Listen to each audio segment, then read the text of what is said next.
சட்டமன்ற உறுப்பினர் நேரு வெளியிட்டுள்ள செய்திக்குறிப்பில் 10 மற்றும் 12ஆம் வகுப்பு தேர்ச்சி பெற்றவர்கள் உயர்கல்வி தொடர்வதற்கு ஏதுவாக புதுச்சேரி அரசு ஜாதி, வருமானம், குடியுரிமை உள்ளிட்ட சான்றிதழ்களை துரிதமாக பெறுவதற்கு பல்வேறு இடங்களில் சிறப்பு முகாம்கள் அமைக்கப்பட்டுள்ளன. அதன்படி உருளையன்பேட்டை தொகுதிக்குட்பட்ட புதுப்பாளையம் வார்டு கோவிந்த சாலை முழுவதும் கல்வி பங்களா, குபேர் நகர், நேரு நகர், இளங்கோ நகர், சாந்தி நகர், இந்திரா காந்தி நகர், ராஜீவ்காந்தி நகர், சுப்பையா நகர், சஞ்சய் காந்தி நகர், கெனடி நகர், உருளையன்பேட்டை, முல்லை நகர், உருளையன்பேட்டை பேட், முத்தமிழ் நகர், அருந்ததி நகர், ராஜா நகர், ஐயனார் நகர் உள்ளடக்கிய மாணவர்கள் மற்றும் பெற்றோர்கள் 15/5/2024 புதன்கிழமை திருவள்ளுவர் அரசு பெண்கள் பள்ளியில் நடைபெறும் சிறப்பு முகாம்களிலும் மாணவர்கள் சான்றிதழ் பெற்று பயன்பெறலாம் என அறிவுறுத்தியுள்ளார்.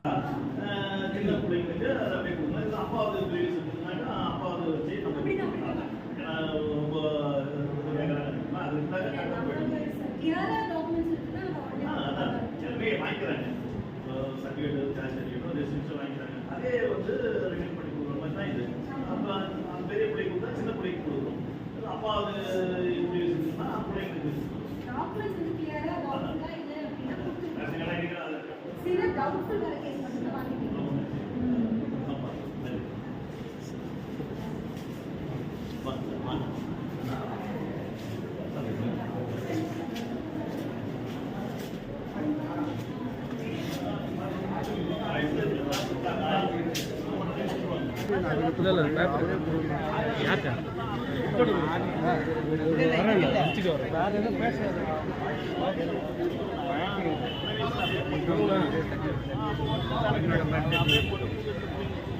பேப்பர் கரெக்டாக இருக்குங்க.